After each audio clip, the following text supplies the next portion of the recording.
All right. So last class we have discussed from the starting life's philosophy. Jawaharlal Nehru की जो chapter हमने discuss किया था स्टार्टिंग में, उसके कुछ पॉइंट्स मैं ऑलरेडी आपको लिखवा चुकी हूँ. एक बार रिवाइज कर लेते हैं. सारे पॉइंट्स जो हमने लिखे हैं इन द लास्ट क्लास.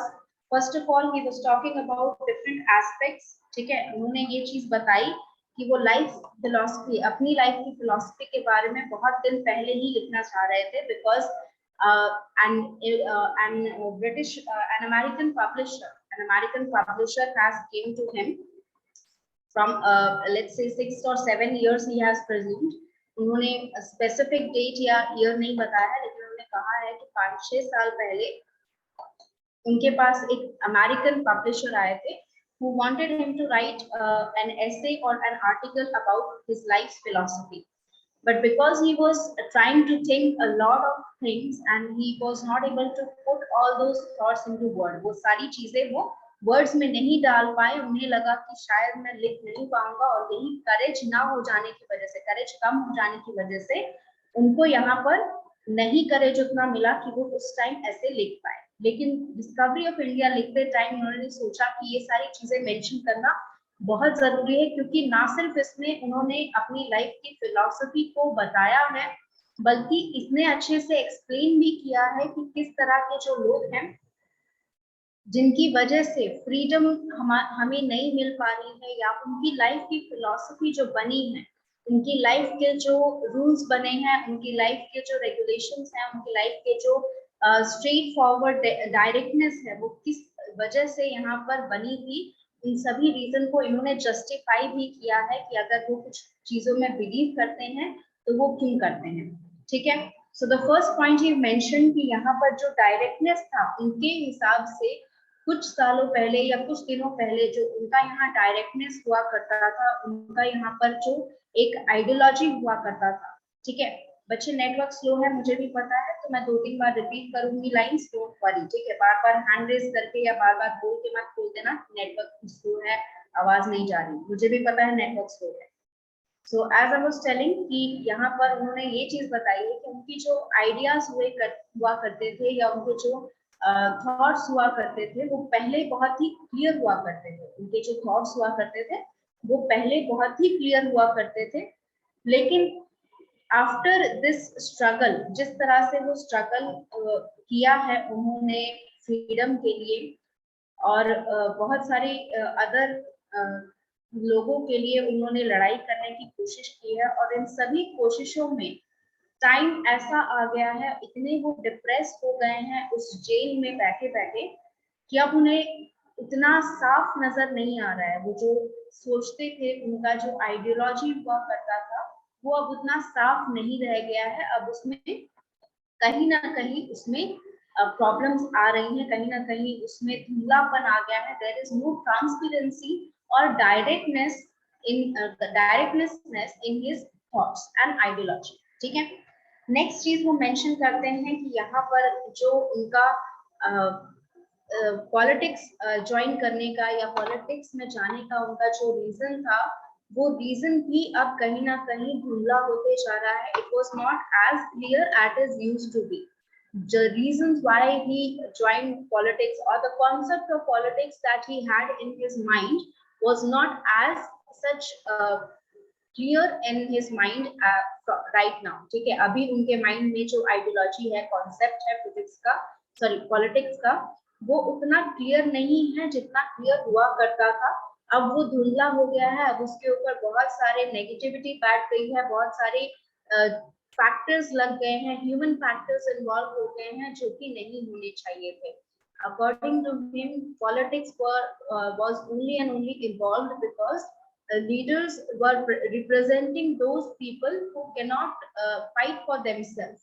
और ये आइडियोलॉजी कहीं ना कहीं खराब होती जा रही है, गुम होती जा रही है.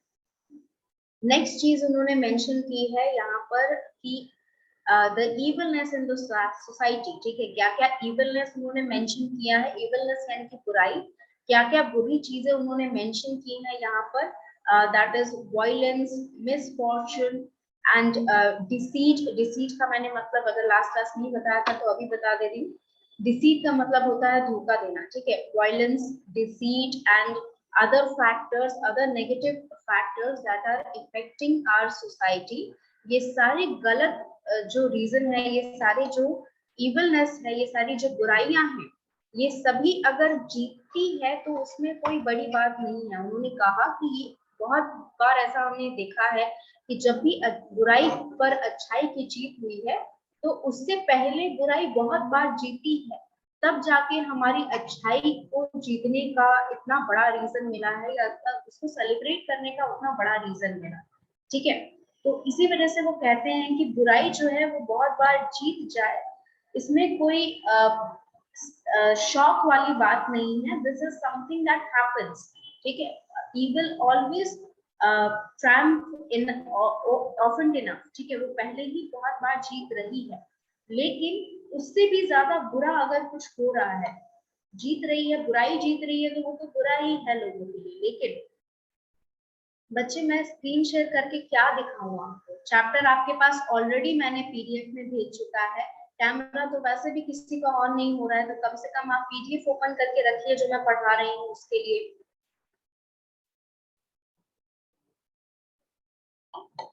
Yes, as I was telling कि आपका यहाँ पर जो उन्होंने कहा कि इवलनेस जो ट्रायम्फ हो रहा है वो पहले ही बहुत बार जीतता है, तो वो तो बुरा है ही, लेकिन उससे ज्यादा जो बुरा है, उससे ज्यादा बुरा क्या है हमारे लिए? दैट द राइटियसनेस, जो अच्छाई है वो समाज में अब उतनी ज्यादा नहीं रह गई है, या डायरेक्ट नहीं रह गई है, उसमें भी बहुत सारे प्रॉब्लम्स आने लगी हैं। लोग जो है अब सही और गलत का मतलब वो साफ साफ नहीं बता रहे हैं, वो कंडीशंस लगा देते हैं। अच्छा, अगर आपकी क्लास में मैंने एग्जांपल नहीं दिया है तो मैं अभी देना चाहूंगी। आप रॉबिन हुड के बारे में तो जानते होंगे। Robin Hood was famous because he used to steal from rich men और rich person, and he used to give that wealth. वो वेल्थ जो वो चुराता था, they used to he used to give it to the villagers, common people को, जिनको घर में खाना नहीं है, जिनको पहनने के लिए ढंग के कपड़े नहीं है, छत टपक रही है बारिश के मौसम में, उन लोगों को जो अफोर्ड नहीं कर सकते हैं ये सारी लग्जरी, उनको वो पैसे जाकर दे देता था। Now he was considered a very you can say a very terrified, a very terrible thief by the rich people। जिनसे वो चुरा रहा था उन लोगों को तो ऑब्वियसली खराब लग ही रहा था। जो अथॉरिटीज थे, they were also in not support of Robin Hood, but the common people, जिन लोगों के लिए वो इतनी सारी पैसे लेके आता था, उन लोगों को दे देता था, उन लोगों के लिए वो एक मसीहा था, उन लोगों के लिए वो एक हीरो था। He became a very prominent figure for the common people। और ये चीज जो थी, ये चीज अथॉरिटीज को राइट नहीं दे पा रही थी, या अथॉरिटीज जो है उनके अगेंस्ट, इन जैसे लोगों के अगेंस्ट एक्शन नहीं ले पा रहे, क्योंकि आखिरकार तो वो कर चोरी ही रहा है। और चोरी चाहे आप अमीर लोगों से करें, चाहे आप गरीब लोगों से करें, चोरी चोरी होती है। और ये जो राइटियसनेस है, ये जो सही के साथ देने वाला जो उनका इफेक्ट है, ये कहीं ना कहीं धुंधला हो गया है। लोगों को ये लग रहा है कि वो अमीरों से चुरा के गरीबों की मदद कर रहे हैं, तो चोरी करके क्यों करना है? They can actually work for the poor people, they can actually work for the rich people and get more money by working them, and giving the money that he has earned righteously to the villagers or to the poor people। बहुत सारे ऐसे तरीके थे जिनके जरिए वो गरीबों की मदद कर सकता था, लेकिन उसने चोरी का रास्ता अपनाया, जो कि सही नहीं है। लेकिन क्योंकि कॉमन लोगों को अपनी जरूरतें पूरी होते देखी, कॉमन लोग जो थे उन्होंने सोचा कि हमारे घर भी खाने के लिए सामान रह रहा है, हमारे पास भी सोने के सिक्के आ रहे हैं, हमारे पास भी कुछ ना कुछ वैल्यूएबल चीज आ रही है, तो उन्होंने उसके अगेंस्ट जाने की बजाय उन्हें लगा कि वो हमारी मदद कर रहा है, so that is much better for them, which is not right, जो कि बिल्कुल सही नहीं है। और यही जो धुंधलापन सोसाइटी में आ गया है, गरीब और अमीर के बीच का जो गैप है, इसको पूरा करने के लिए लोग गलत गलत कदम उठा रहे हैं। ये सारी चीजें ही हमारे समाज के लिए ज्यादा खतरनाक है, क्योंकि इस तरीके के जो लोग होते हैं, जो किसी के साथ धोखा कर रहे हैं, आप उनसे कहीं ना कहीं वो आकर कहीं ना कहीं वो आगे बढ़ नहीं पाएंगे, वो उतना ज्यादा आपके लिए कंट्रीब्यूट नहीं कर पाएंगे, क्योंकि अगर आप गलत रास्ता अपनाते हैं तो आपको कहीं ना कहीं रुकावट जरूर मिलेगा. There will be always an end to that road which you have taken. The wrong turn will always have a end to that road. और यही चीज जो है नेहरू जी के अकॉर्डिंग हमारा फ्यूचर जो खराब हो रहा है उसका ये रीजन है. People are much more believing the manipulators, जो मैनिपुलेट कर रहे हैं उनकी फीलिंग्स को, उनको वो ज्यादा भरोसा करते हैं rather than the authorities who are present there to take care of the poor people, जिनको एक्चुअल में राइट है कि वो उनके लिए कुछ कर सकते हैं, वो उन पे भरोसा नहीं करते हैं बिकॉज इट टेक टाइम. ठीक है, और यही सारी चीजें जो है डिपेंड करती है कि हमारी कॉमन लोग जो होते हैं, कॉमन जनता जो होती है, वो उनके पास नॉलेज ना हो जाने के कारण, उनके पास सोचने समझने की शक्ति नहीं होती है उतनी, क्योंकि उनके पास उतनी नॉलेज नहीं है. उनकी समझ बस इतनी है कि हमारे बच्चों का पेट भर रहा है, हमारे घर पे खाना आ रहा है, हमारे पास कुछ ना कुछ जो जरूरतें थी वो हमारी पूरी हो रही है. Because they don't know about the social issue, they are not related to that social issue. उन्हें लगता है कि वो सोशल इशू से बहुत दूर है, क्योंकि उनके पास डिस्कस करने के लिए कोई है ही नहीं. एंड बिकॉज ऑफ दैट यहाँ पर जो हमारा फ्यूचर है वो डार्कनेस की तरफ जा रहा है. ठीक है, next thing Nehru ji discussed here was about about the selfishness of human nature. हमारा जो नेचर ह्यूमन नेचर है वो कितना सेल्फिशनेस के लिए जा रहा है, कितना आप कह सकते हैं कि कितना सेल्फिश होते जा रहा है कि उनको लोगों का कोई भी. बच्चे पढ़ लीजिए, उसके बाद जो चैट बॉक्स है उसको भरो मत इस तरह. ठीक है, पहले पढ़ लो जो बता रहे हैं एंड पीडीएफ प्लीज ओपन करके रखिए. I am at paragraph 5. ठीक है, I am at paragraph 5. If you want to read you can read that. ठीक है, यस. तो यहाँ पर वो बताते हैं कि लोग जो हैं वो कितने सेल्फिश हो गए हैं. ठीक है, हमारी जो टेंडेंसी हो गई है कि हम यहाँ पर फेल कर रहे हैं किस चीज में, हम ईवल को सबमिट कर रहे हैं. ठीक है, यानी कि जो बुराई है उसको खुद को सौंप देना है. सबमिशन और सबमिशन करने में एक बहुत ही बड़ा फैक्टर होता है. ठीक है, किसी को सबमिट कर देना मतलब आप पूरी तरह से उसके हो चुके हैं और आप उसके अगेंस्ट नहीं जा सकते हैं. तो सबमिट कर देने वाला जो है, जो सबमिट करने देने वाला जो सिचुएशन होता है, that you have submitted yourself to the negativity, वो बहुत ही वर्स्ट सिचुएशन है जो आप खुद के लिए या अपने आसपास के लोगों के लिए कर सकते हैं. अगर आप बुराई के अंदर आ जाते हैं, बुराई को खुद को सबमिट कर देते हैं, पूरी तरह उसको सौंप देते हैं, तो बुराई ना सिर्फ आपके साथ बुरा करती है या आपको गलत काम उठाने, गलत कदम उठाने पे मजबूर करती है, उसके साथ साथ आपके साथ जितने भी लोग हैं, आपके फैमिली मेंबर, आपके फ्रेंड्स, उन सभी को वो गलत कदम उठाने पे मजबूर कर देती है. उन सभी को इफेक्ट कहीं ना कहीं कर भी रहा है. अगर कोई फैमिली वाला आपको रोकेगा भी तो इसका मतलब ये नहीं है कि आपके कर्म, आपने जो काम किया है उसका इफेक्ट उन पे नहीं पड़ता है. हर किसी पे, आपके आसपास के हर लोगों पर आपके गलत कामों का इफेक्ट पड़ रहा है, लेकिन इससे आपको फर्क नहीं पड़ रहा है. ये फर्क ना पड़ने का जो हमारा टेंडेंसी हो गया है, हमारा सेल्फिशनेस जो हमारा नेचर बन गया है, कि हम नहीं जानते हैं कि हमारे काम करने से या हमारे कुछ बोल देने से सामने वाले को कितना बुरा लग रहा है या सामने वाले का कितना नुकसान हो रहा है, किससे किस तरह से आप बिहेव करें, ये सारी चीजें जो हैं ये छूटती जा रही हैं because you think only about yourself. आपके पास उतना अंडरस्टैंडिंग नहीं है कि आप अगर कुछ बोलते हैं तो सामने वाले को बुरा लग सकता है, आप अगर कुछ बोलते हैं तो सामने वाले के रेपुटेशन पर इफेक्ट पड़ता है. ठीक है, ये सभी चीजें जो है वो आपको पता नहीं चलती हैं because you only think about your own entertainment, you only think about your own benefits.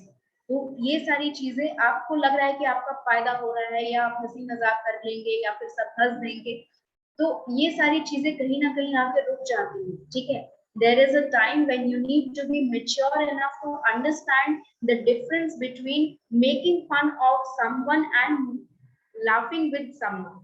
ठीक है, आप किसी के साथ हंस रहे हैं वो अच्छी चीज है, लेकिन आप किसी का मजाक उड़ा रहे हैं वो अच्छी चीज नहीं है. Understood? Now the next point that we are discussing here, that is the paragraph 6. If you look at the PDF, यहाँ पर एक लाइन लिखी हुई है, a secure and comfortable existence and the energy and self confidence I possess increase the living of optimism. ठीक है, यानी कि optimism क्या होता है कि आप हमेशा कुछ ना कुछ अच्छा सोचेंगे, ठीक है।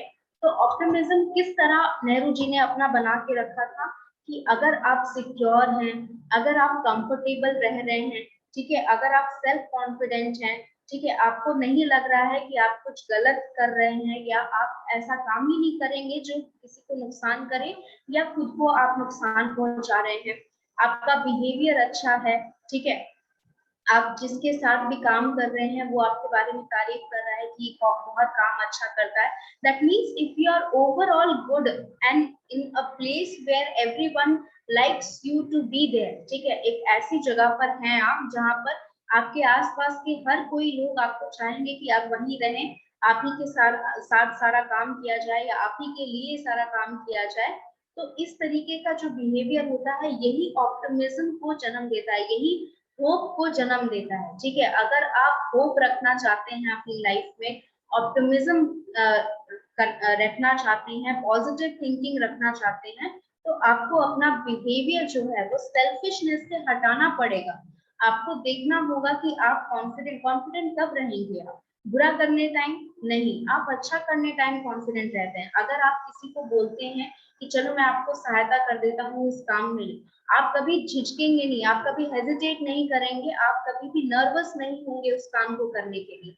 आपको पता है कि मैं किसी की मदद कर रहा हूँ और वो अच्छा काम है, वही चीज आपको पॉजिटिव थिंकिंग देती है। आप अगर यहाँ पर किसी बूढ़े बुजुर्ग की मदद कर रहे हैं, किसी की इज्जत कर रहे हैं, किसी से अच्छे से बात कर रहे हैं, जो काम है वो टाइम पे कंप्लीट कर रहे हैं, जो अपनी लाइफ के लिए आपको आपके पेरेंट्स जो इतना मेहनत कर रहे हैं आपके ऊपर, आप उनको रिटर्न में कुछ दे रहे हैं, ठीक है, अपना फ्यूचर सिक्योर करवा ले रहे हैं, ये सारी चीजें ही आपको होप देती हैं, आपके पेरेंट्स को होप देती हैं कि आप किस तरह यहाँ पर काम कर सकते हैं, आप किस लायक हैं और आप किस तरह आपको रिस्पॉन्ड करे बाकी दुनिया, ठीक है।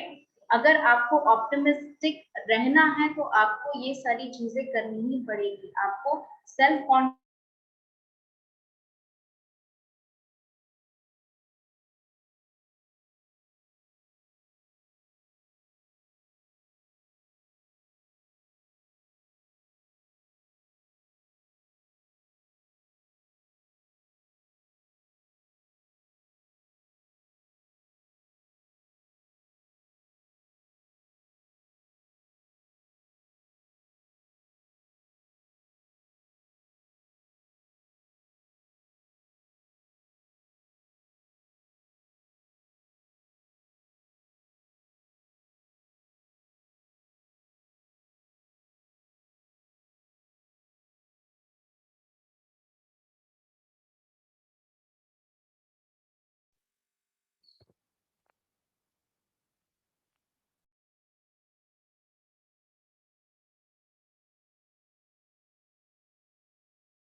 यस, सॉरी अबाउट दैट, वो नेटवर्क इशू हो गया था, उस वजह से डिस्कनेक्ट हो गया।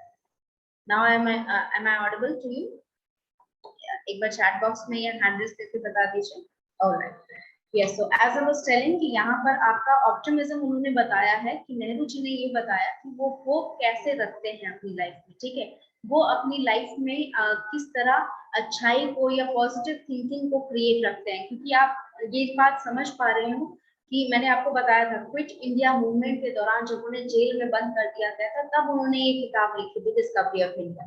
नाउ बिकॉज ऑफ दैट, कोई भी अदर इंसान, अगर मान लीजिए कि आपको इस तरह के किसी भी सिचुएशन में आपको जेल में डाल दिया जाए, जिससे आप स्पेशली उस चीज के लिए जो कि सही है, जो काम आप कर रहे हैं वो सही है, इस इस सिचुएशन में बहुत सारे लोग जो होते हैं वो टूट जाते हैं, वो पॉजिटिव थिंकिंग मेंटेन नहीं कर पाते हैं, वो गलत गलत सोचने लगते हैं कि हमें शायद उनका सपोर्ट नहीं करना चाहिए था, हमें इन लोगों के लीडर नहीं बनना चाहिए था, हमें उन लोगों का भला नहीं सोचना चाहिए था, ये सारे नेगेटिव थॉट्स उनके माइंड में आ जाते हैं। लेकिन नेहरू जी का ये कहना है कि अगर आपको ऑप्टिमिज्म रहना है, अगर पॉजिटिव थिंकिंग करना है अपनी लाइफ में, तो आपकी life secure and comfortable existence रखना जरूरी हो गया है आजकल की लाइफ में।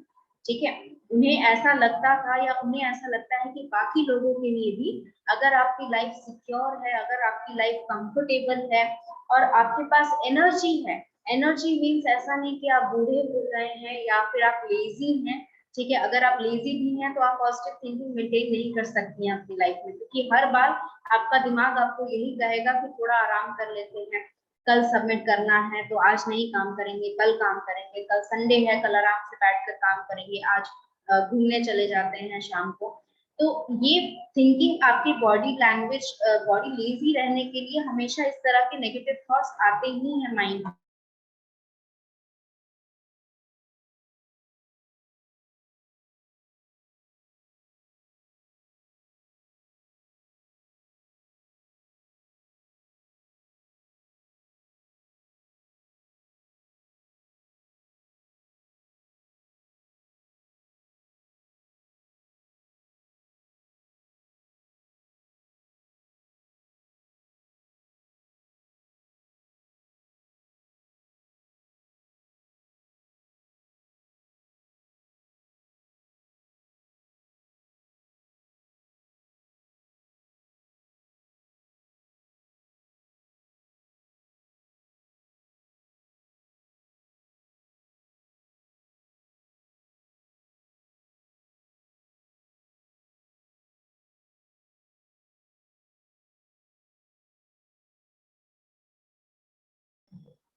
One moment, give me one moment.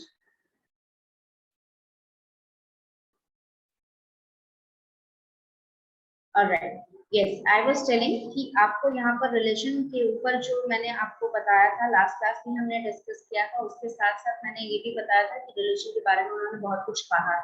तो if you have open the PDF, आपको दिखाई दे रहा है एटलीस्ट 4 से 5 पैराग्राफ आप नेक्स्ट पेज पे भी देख सकते हैं, उन्होंने रिलेशन का ही डिस्कस वो कर रहे हैं। ठीक है, for at least 4 and 5 paragraphs he have written on religion. ठीक है, और इन पूरे पैराग्राफ का समरी यही है कि वो ये बताना चाह रहे हैं कि अगर आप रिलीजन किसी एक स्पेसिफिक रीजन के लिए फॉलो कर रहे हैं, तो वो रीजन क्या होना चाहिए? वो रीजन ये होना चाहिए कि हमें अपना कल्चर मेंटेन करना है, हमें लॉजिकली सब कुछ फॉलो करना है जो हमारे एंसेस्टर्स किया करते थे। ठीक है, देखो if you go in religion वाला जो पैराग्राफ है, सबसे पहला पैराग्राफ है religion as I saw it practised and accept even by thinking minds.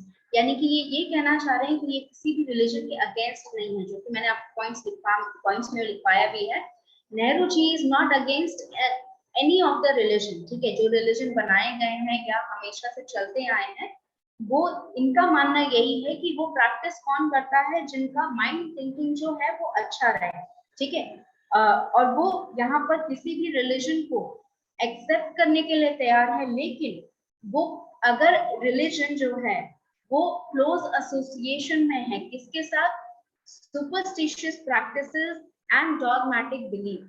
Superstitious practices मतलब ऐसे एक्ट ऑफ रिलीजन जिनका किसी के ऊपर कोई नुकसान हो। ठीक है, जैसे हमारे इंडिया में भी बहुत बार ऐसा होता है कि भूत भगाने के लिए हंटर से मारा जाता है या झाड़ू से मारा जाता है।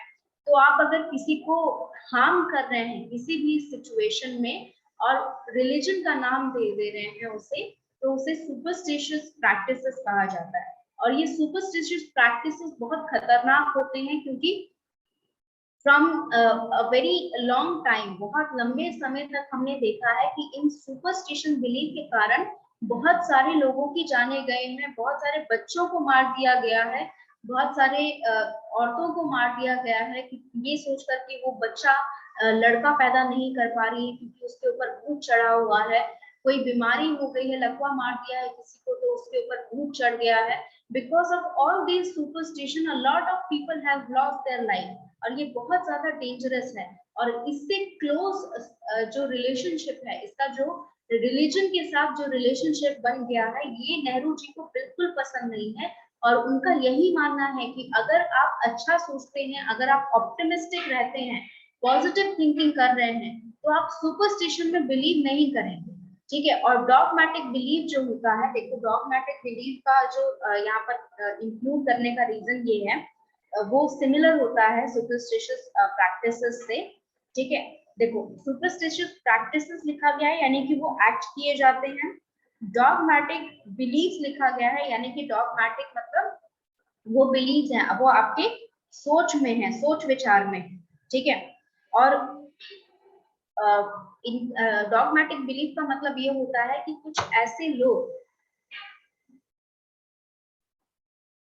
हाँ कुछ ऐसे लोग जो ऐसी ऐसी बातों पे बिलीव करते हैं जिनका कोई लॉजिक नहीं है और आप उनको लॉजिक समझा भी नहीं सकते, वो डॉगमेटिक बिलीव में आता है, ठीक है। उनका बिलीव इतना स्ट्रॉन्ग है, भले वो नेगेटिव है लेकिन इतना स्ट्रॉन्ग है उन लोगों का बिलीव कि आप उनको लॉजिकली उनका दिमाग सही नहीं कर सकते हो कि आप जो कर रहे हैं वो गलत है, वो मानेंगे ही नहीं आपके बात। And because of these dogmatic beliefs, these superstitious practices, religion जो है उसका degradation हो जाता है। किसी भी तरह का religion अगर हो, उसमें अगर superstition आ जाता है, उसमें अगर dogmatic beliefs आ जाते हैं, तो उसका degradation हो जाता है, उसका value खत्म हो जाता है। और यही reason है कि बहुत सारे atheist पैदा हो रहे हैं, ठीक है। बहुत सारे ऐसे लोग हैं जो भगवान को छोड़ दे रहे हैं, जो भगवान पे बिलीव नहीं करते हैं, पूजा नहीं करते हैं, किसी भी रिलीजन से रिलेटेड वो किसी भी भगवान को नहीं पूजते हैं, because of this superstition and dogmatic belief. उनका किसी भी तरह के भगवान से भरोसा उठ गया है, क्योंकि उन्हें ये लगता है कि भगवान पे अगर आप भरोसा कर रहे हैं तो आप एक ऐसी शक्ति पे भरोसा कर रहे हैं जो आपका हमेशा या तो नुकसान करवाएगी या आपके किसी काम की नहीं होगी, ठीक है।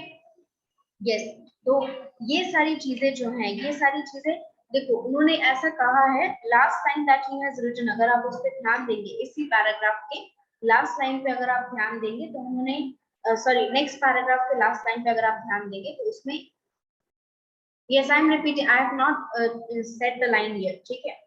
यहाँ पर देखिए लिखा क्या है, it had given a set of values to human life, यानी कि जो रिलीजन है वो हमें एक वैल्यूज देते हैं लाइफ में, हमारी लाइफ को एक मीनिंग देते हैं, क्योंकि हमारा जो कल्चर होता है वो हमारे रिलीजन से जुड़ा हुआ होता है, तो हमारी लाइफ को एक मीनिंग मिलता है, एक सेट ऑफ रूल्स मिलता है जिसको आप फॉलो करके अपनी लाइफ को एक पर्टिकुलर डायरेक्शन में फिट कर सकते हैं कि हमें इसी डायरेक्शन में जाना है, हमें इसी तरह अपनी लाइफ जो है जीनी है, बिना किसी कॉन्सिक्वेंसेस के, बिना किसी को हार्म किए, अपना या किसी और का नुकसान ना हो, उस तरीके से हमें जीवन जीना है। तो ये सेट ऑफ वैल्यूज जो हमारे पास आते हैं, ये हमारे कल्चर की तरफ से आते हैं, ये हमारे रिलीजन की तरफ से आते हैं, लेकिन अगर उसी तरह के रिलीजियस बिलीफ जो होते हैं वो डॉगमेटिक हो जाए यानी कि इलॉजिकल हो जाए और लोग उन्हें बिना किसी लॉजिक के समझने के अलावा उसको बिलीव करने लगे, जैसे छुआछूत का जो हमारा कल्चर है, ठीक है, बहुत सारे लोग अभी भी बहुत सारे लोग फॉलो करते हैं कि वो स्पेसिफिक कास्ट के लोगों को छूते नहीं है या उनको पानी तक नहीं पिलाएंगे, लेकिन उनका यहाँ का पानी नहीं पिएंगे, प्यासे रह जाएंगे। All these beliefs are nothing but superstition. All these beliefs are nothing but dogmatic beliefs. ये इस तरीके का जो सोच रहता है कि हम किसी के हाथ का पानी नहीं पिएंगे या हम किसी को पानी दे नहीं सकते हैं या हम उसे छू नहीं सकते हैं या हम उसे मंदिर में ना जाने दें, ये सारे बिलीफ डॉगमेटिक बिलीफ्स में आते हैं और ये सभी हमारे कल्चर के लिए, हमारे रिलीजन के लिए, हमारे फ्यूचर के लिए बहुत खराब है। उन्होंने यहाँ पर लिखा है कि यही रिलीजन जो है हमें सेट ऑफ वैल्यूज तो देता ही है, उसके साथ साथ कुछ ऐसे लोग भी उसमें बन जाते हैं जो बिगोटेड होते हैं, नैरो माइंडेड होते हैं, क्रूअल होते हैं, ठीक है। बिगोटेड का मतलब होता है वैसे लोग जो भेदभाव करते हैं on the basis of illogical facts, जैसे लड़का लड़की में भेद करना, इसका कोई लॉजिक नहीं है, ठीक है। लड़की अपने जगह सही है, लड़का अपने जगह सही है, हम उसमें भेदभाव क्यों करें, ठीक है।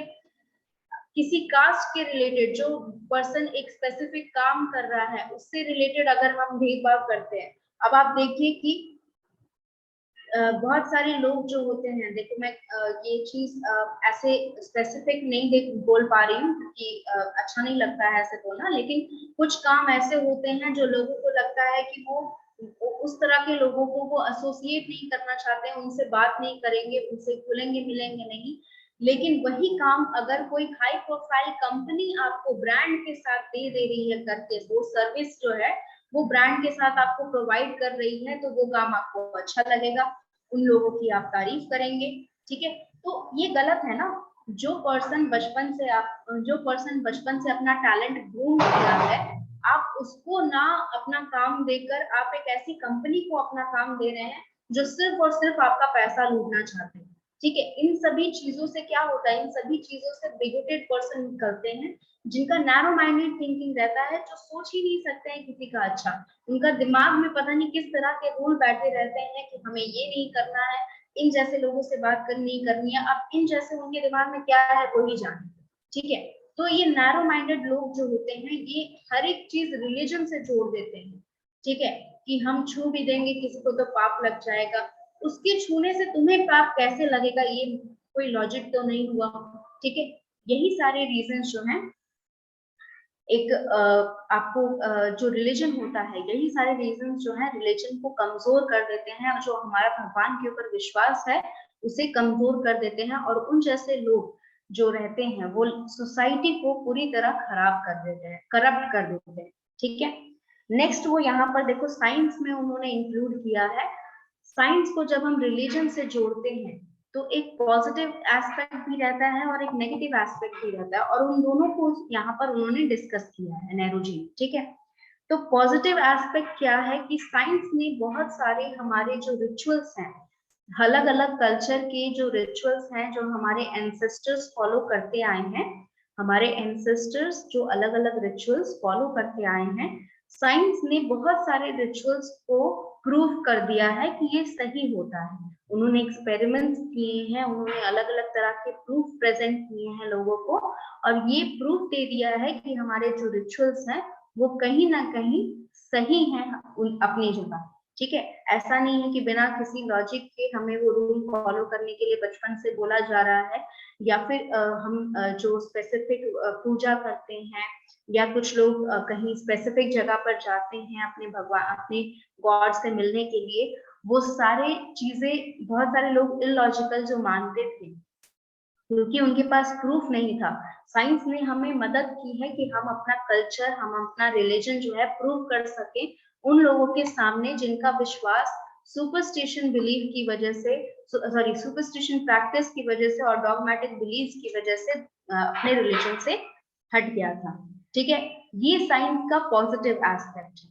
ठीक है, साइंस का रिलीजन पे जो पॉजिटिव एस्पेक्ट है, जो अच्छा उसके ऊपर असर है, वो ये है कि हम अपने रिचुअल्स जो हम परफॉर्म करते हैं, या हम जो एक्ट कर परफॉर्म करते हैं, बिलीव्स रखते हैं, कुछ स्पेसिफिक रिलीजियस बिलीव्स रखते हैं जो अच्छे हैं, उनके पीछे एक साइंटिफिक रीजन है, उनके पीछे एक अच्छा काम है जो हमें पूरा करना है। ठीक है, या फिर अगर उसको ना करे तो हमारा नुकसान हो सकता है, सही में ये हमें साइंस ने प्रूफ करके बताया है।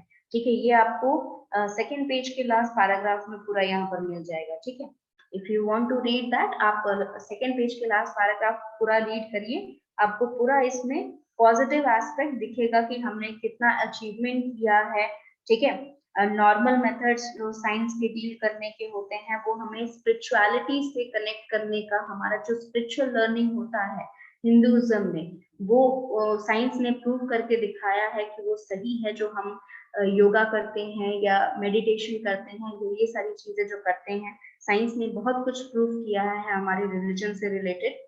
अब नेक्स्ट पेज पे अगर आप आएंगे, ठीक है, नेक्स्ट थर्ड पेज जो है उस पे अगर आप देखेंगे तो यहाँ पर नेगेटिव एस्पेक्ट लिखने के लिए उन्होंने तीन चीजों का मेंशन किया है। सेकेंड पैराग्राफ देखिएगा थर्ड पेज का, पहली लाइन लिखी है, religion merges into mysticism and metaphysics and philosophy, ये पहली लाइन है। ठीक है, अब मिस्टिसिज्म होता क्या है? मिस्टिसिज्म कुछ ऐसे प्रैक्टिसेस हैं या ऐसे एक्ट हैं जिनका लॉजिक नहीं होता है, जो इलॉजिकल होते हैं, या जो आप कह सकते हैं कि जिसको आप एक्सप्लेन नहीं कर सकते हो किसी को। ठीक है, जो समझदार व्यक्ति है उसको आप समझा नहीं सकते हो कि आप ये काम क्यों कर रहे हो, वो आपका मिस्टिसिज्म में आ जाता है। उस तरह के जो काम होते हैं वो आपका मिस्टिसिज्म में आ जाता है। डोंट वरी, इसका डेफिनेशन मैं आपको नेक्स्ट क्लास में लिखवा दूंगी। ऑनलाइन में डिक्टेट करना थोड़ा डिफिकल्ट होता है, इसीलिए बस सुन लीजिए, ठीक है, और इसको मैं नेक्स्ट क्लास में डिक्टेट करके आपको बता दूंगी, ठीक है। नाउ नेक्स्ट थिंग यहाँ पर है मेटाफिजिक्स। मेटाफिजिक्स जो होता है साइंस का ही पार्ट है, लेकिन ये साइंस का ऐसा पार्ट है जिसके पीछे कोई प्रूफ नहीं है। जैसे मेटावर्स, जो एवेंजर्स की आपने मूवी देखी होगी, या मार्वल्स की जो भी आप मूवी देखते हैं, या डीसी की जो मूवीज आप देखते हैं, उसमें मेटावर्स का जिक्र बार बार किया गया है। तो वो मेटावर्स का अभी तक कोई प्रूफ मिला नहीं है, और उस तरह के जो भी साइंस के पार्ट होते हैं उसे हम मेटाफिजिक्स में डालते हैं, जिनको हम प्रूफ नहीं कर सकते हैं, लेकिन एक थ्योरी डेवलप की गई है कि ऐसा हो सकता है, ठीक है, मेटावर्स जैसा कुछ एग्जिस्ट कर सकता है। साइंटिफिकली हम शायद प्रूफ कर पाए 20 साल, 25 साल बाद, 50 साल बाद, लेकिन अभी के लिए वो सारी चीजें प्रूफ नहीं है, और उसी सारी चीजों में हम मेटाफिजिक्स के उन पोर्शन को डाल देते हैं, ठीक है।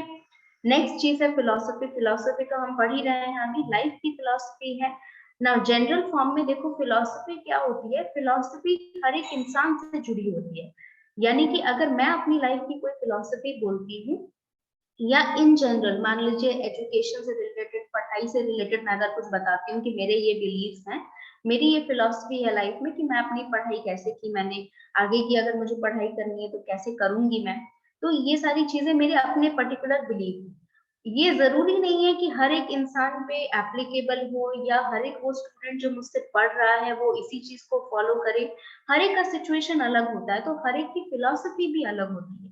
लेकिन इस फिलॉसफी को अगर आप बिना लॉजिक बताए या बिना लॉजिक को एक्सेप्ट किए, सिचुएशन को परखे बिना आप एक्सेप्ट कर लेते हैं कि हाँ मेरी टीचर ने ये बताया था, हम अपनी लाइफ में इसे एप्लीकेबल करके देखते हैं, बिना ये सिचुएशन जाने कि हम किस तरह से रह रहे हैं, आप किस तरह से रह रहे हैं, किस तरह का हमारा बैकग्राउंड है, किस तरह के हमारे एबिलिटी टू लर्न है, ठीक है, क्या कैपेसिटी है हम सबकी, ये सारी चीजें पढ़ के बिना आप क्या करते हैं, आप किसी और की फिलॉसफी अगर अडॉप्ट कर लेते हैं तो वो आपके लिए नुकसानदायक हो सकता है। क्योंकि मेरी लाइफ में अलग चीजें हुई हैं, मैंने अलग जगह से पढ़ाई की है, मैंने अलग अलग जगह देखे हैं, ठीक है, आप अलग जगह से आए हैं, आपका अलग कल्चर रहा है, आपकी अलग जो आपका अपब्रिंगिंग है वो बहुत अलग तरह का सराउंडिंग से आया है। तो ये सारी चीजें इफेक्ट करती हैं आपकी लाइफ की फिलॉसफी से। तो ऐसा नहीं है कि अगर आप लाइफ की फिलॉसफी दे रहे हैं तो वो गलत है, वो सही है, वो आपकी लाइफ की फिलॉसफी है। लेकिन अगर आप किसी और की लाइफ की फिलॉसफी को बिना सोचे समझे, बिना इवेलुएट किए, बिना एनालाइज किए सिचुएशन को अडॉप्ट कर लेते हैं तो वो गलत है। और यही चीज यहाँ पर नेगेटिव एस्पेक्ट हमारे साइंस का हो जाता है, ठीक है, कि अगर हम फिलॉसफी लेते हैं किसी पर्टिकुलर चीज को, देखो फिलॉसफी होता क्या है, फिलॉसफी आपका अपना ओपिनियन है, अपना पॉइंट ऑफ व्यू है किसी चीज से रिलेटेड, कि मेरा ये मानना है कि मैं ये काम नहीं करूंगी चाहे कुछ भी हो जाए। अब इससे मुझे नुकसान हो, चाहे मेरी फैमिली को नुकसान हो, चाहे किसी और को नुकसान हो, मुझे कोई फर्क नहीं पड़ता, ये मेरी लाइफ की फिलॉसफी है, मैं इसे फॉलो करूंगी।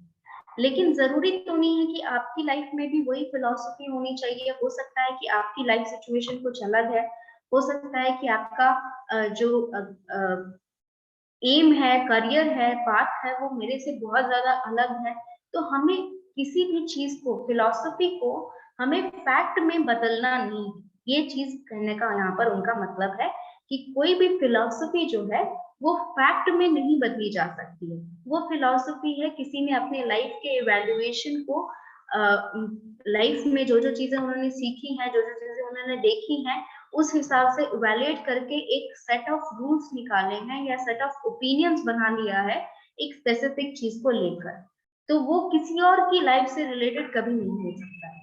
तो उसे हम फैक्ट नहीं बनाएंगे, उसे हम अपने पास रख सकते हैं समझने कि हाँ अगर इस तरह का सिचुएशन हमारी लाइफ में कभी हुआ, सेम सिचुएशन अगर हुआ, तो शायद हम ये अडेप्ट करके देखेंगे कि हमें किस तरह का रिजल्ट मिलता है।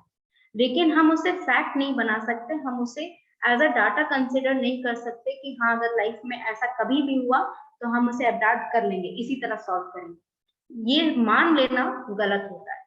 और यही चीज हमारे रिलीजन में अगर जुड़ जाती है, मान लीजिए मैं अगर मानती हूँ कि एक पर्टिकुलर डे मुझे पूजा करनी ही करनी है, क्यों करनी है, मेरे अपने रीजंस है, लेकिन आप मुझे देखकर ये चीज अपनी लाइफ में अडॉप्ट कर लिए कि हाँ मैम करती हैं तो हम भी पूजा करेंगे ये इस दिन को, शायद कुछ अच्छा हो जाए। तो ऐसा नहीं होता है, ठीक है, मेरे अपने बिलीफ है, मेरी अपनी फिलॉसफी है। इसको रिलीजन से जोड़ना या इसको किसी भी अदर सिचुएशन से जोड़ना तभी पॉसिबल है जब आपकी और मेरी लाइफ की सिचुएशन बिल्कुल ही सेम है, जो कि कभी नहीं होता है।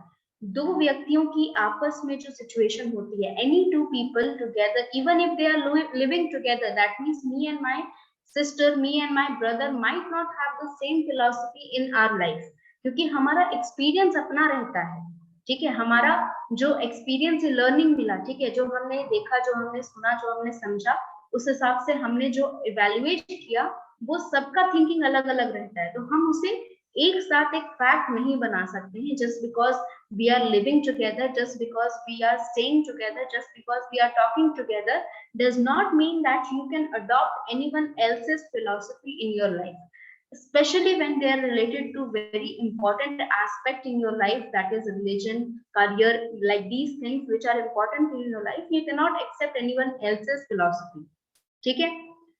तो अभी के लिए आज इतना ही डिस्कस कर रहे हैं, इसको हम डिटेल में और डिस्कस करेंगे, क्योंकि मेटाफिजिक्स और मिस्टिज्म और फिलॉसफी के बारे में उन्होंने और आगे नेक्स्ट पैराग्राफ में भी लिखा है, तो इसे हम नेक्स्ट क्लास में डिस्कस करेंगे। यस, अटेंडेंस में ले रही हूँ, डोंट वरी अबाउट दैट।